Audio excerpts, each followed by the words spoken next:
It is such an honor to be the recipient of the Outstanding Case Teacher Award. What is really special about the award is that the recommendations, support, and nominations come from faculty colleagues as well as students. I am very fortunate to teach alongside remarkable colleagues that are experts in both the art of case writing but also teaching. And every moment we are learning from one another, we are developing new concepts and new ways to push the pedagogical approach. But what is very special is the students and their feedback and support, and that is truly meaningful. The reason we do this is to make an impact on our students, as well as the many executives and partners that we are a part of in terms of their journey in management.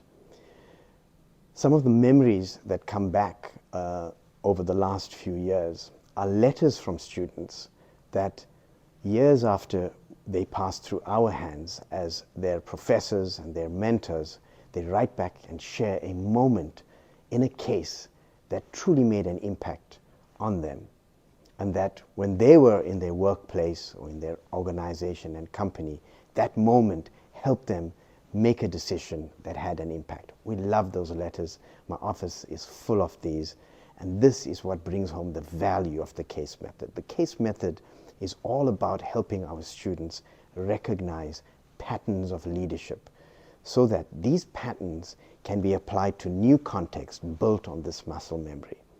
The true art of case teaching is when students learn to be continuous learners, comfortable in ambiguity, and that's what we have. So to me, the award is testimony to all of this work, students, the faculty that we are privileged to work with, and also the art of co-creation and storytelling.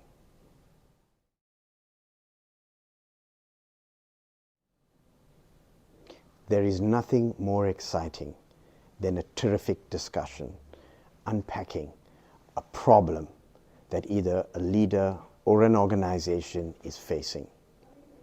You enter a classroom, and that opening moment where you're trying to solve a problem that may not at first have a solution. This is the power of the case method, working with the tension and the ambiguity.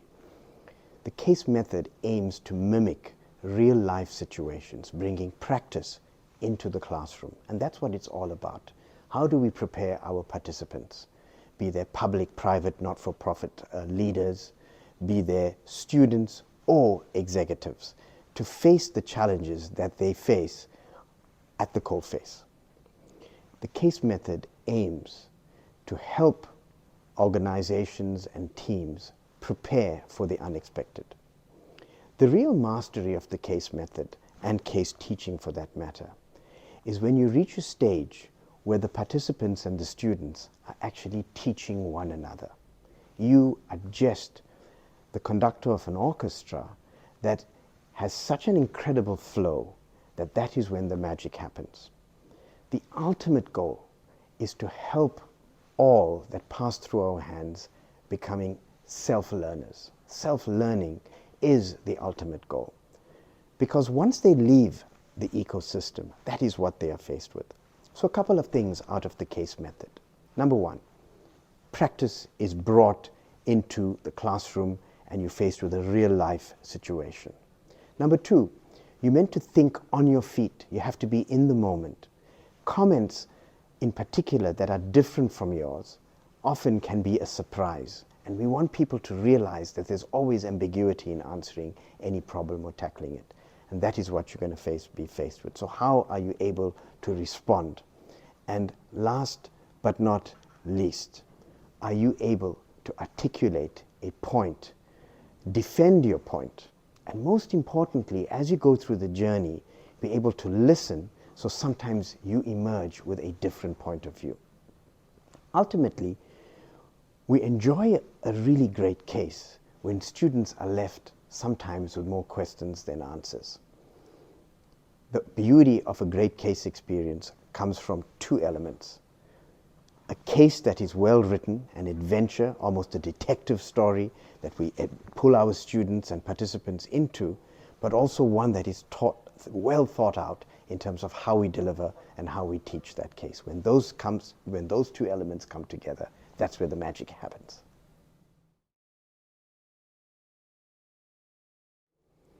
The most important element for impact in the classroom is to develop your own style.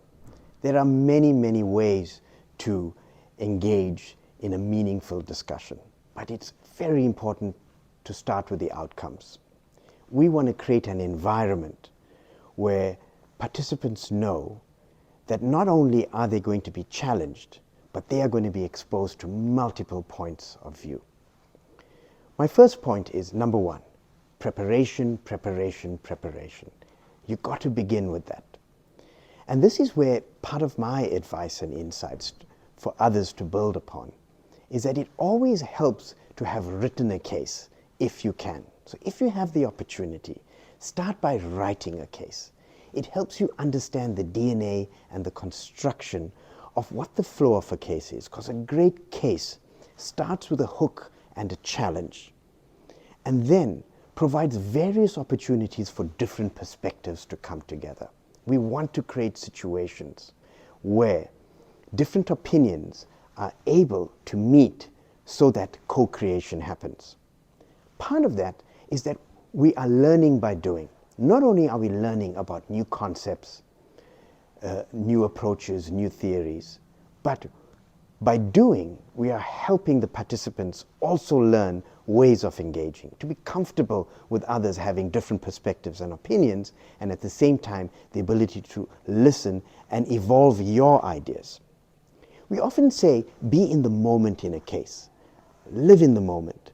Listen to what is happening around you and see where the direction of the conversation is going.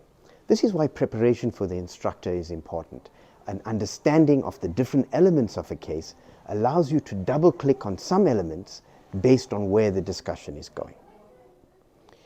Another tip in the classroom is to really also, if you have the chance, to understand who the participants are and what the makeup of the class is.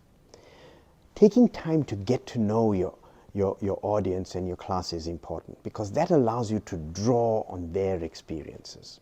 So if there's a particular case set in a particular industry or part of the world, having the ability to draw on that at the right moment to bring what we call context into a case can really transform a discussion and be a memorable moment.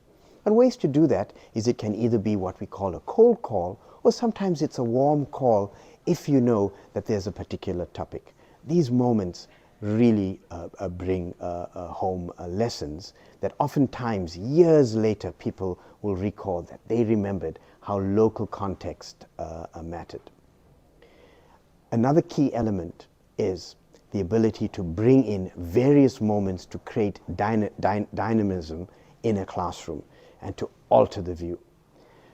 One is introducing concepts like role play, where you take on the role of the protagonist or the CEO and finding this right discussion where someone defends a point of view, particularly if a CEO has made a challenging decision, and we have the class tackle that subject. One of the famous elements is to divide a class, if it's in a classroom where there are two elements and there are different viewpoints, and you get to switch and have students switch roles but all defending a point.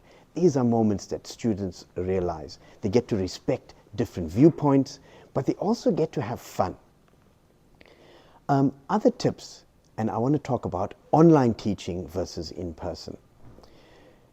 I'm a huge proponent and truly enjoy in-person teaching, and I come from and been very fortunate to work with amazing professors over the last few decades that are experts in this delivery. But I also want to share that in the right hands, a case can come alive in the online medium. And again, it takes preparation. I was very fortunate to be part of an exercise where we had a challenge of, can we make an online exercise as exciting, if not have a higher response and rating with students? And we set a scene where there was a role play and voting. And as an example, we utilized the online medium to our benefit. People were able to change their backgrounds. We present the backgrounds on Zoom. red, amber, green. And as we voted and asked for votes, people were able to change their viewpoint by the color of their background. You could see in a wave, in a class, across Zoom, whether people were green, red, or amber. These type of visual clues really help change the online medium. Also, hybrid classrooms are an opportunity to really bring in both your teaching skills, but also follow fundamental principles in a classroom. As an example, when you have a hybrid class, always begin or open the class with the folks that are online. It brings and what we call pulls the participants into the classroom. The online participants should also always have a veto, that when there's a comment, you bring that into the classroom. These are principles that whether you are in person, teaching online, or hybrid, your contextual awareness as an instructor really needs to be at its height. My final goal is that you want to bring out the best in your students and participants. So being acutely aware of the class. And in particular, there are moments where if someone has not spoken or they have, we call them the quiet voices, what is our role and job in bringing those voices in? Because the students learn many things through that process. In particular, they learn that it's not the loudest voice that may have the best idea. That oftentimes as leaders, they are going to observe what we are doing in the classroom in terms of what they are going to practice outside. And so this is some of the goals and tips: being contextually aware, focusing on your preparation, understanding the flow of the case, trying to be inclusive, encouraging debate and dialogue, using techniques like role play. I want to add a few more points on this. Excellence in the classroom is not just about being in the class. It starts before the lesson begins. So you often have a chance to have polls that pull students in. That allows you preparation, that when you start, you can start with perspectives and options that students and participants have put in. So starting before is important, during the case is important, and sometimes after the case is also important, where you can follow up with videos, sometimes with articles, and sometimes where students are able to share reflections. We often have this question on what is the future of the case method, particularly in the age of artificial intelligence. I've been very fortunate to focus on 3 exciting subjects. I teach accounting, and I often joke that I'm really pleased, particularly with accounting, that it's a compulsory subject, because if it wasn't, the belief is that nobody will voluntarily sign up. But this is the perspective that we want to change. The future of the case method is really strong and alive, because even the so-called stereotype attitudes towards accounting and finance and statistics, in the right hands, the case method is one of the most exciting ways to make these subjects relevant. The way we teach accounting, as an example, is we teach working capital through the eyes of Tesla and cases that are relevant and exciting, that are in the media. And so the future of the case method is very much about recognizing the past, being in the present with the examples, but also setting up the scene so that participants are prepared to be adaptive leaders in the future. The future that we are entering is we are moving from what we call this world of epistemology, theories of knowledge, to the world of ontology, theories of being and meaning. And so the case method is one of these approaches where the interaction in the classroom, the ability to communicate with impact, is going to become more important.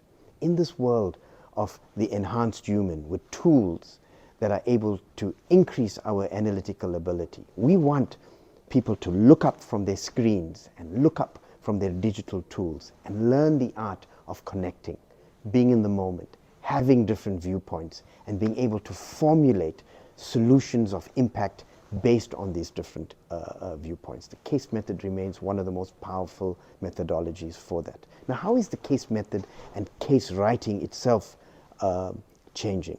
There is a move towards shorter cases. There certainly is that move. And that is important, not just for the classroom, but for how a CEO thinks about their business, their communication, and their practice. People are thinking in sound bites. They want to reach impact faster. Number two, multimedia is becoming important. So thinking through the journey of your participant is very much like the journey of a CEO. What is that customer and participant journey? How do you pull them in? Interaction is important. We have cartoon cases. What I'm very proud of is we are very much focused on digital cases. So the future of the case method is very much alive because the outcomes is the same. Curious problem solvers, eager to make an impact in the world. How that medium in the classroom is changing is really up to the professor and the instructor. And my whole belief is that for folks to embrace technology, I think artificial intelligence, it is our duty as instructors to empower our students on how to use that ethically, really to enhance their ability, not just as students, but also to prepare them for the real world so they can be as competitive as possible. So how we embrace that is going to be important, but at the same time, making sure that we're building those fundamental skills of communication, problem solving, analytical thinking, and critical thinking.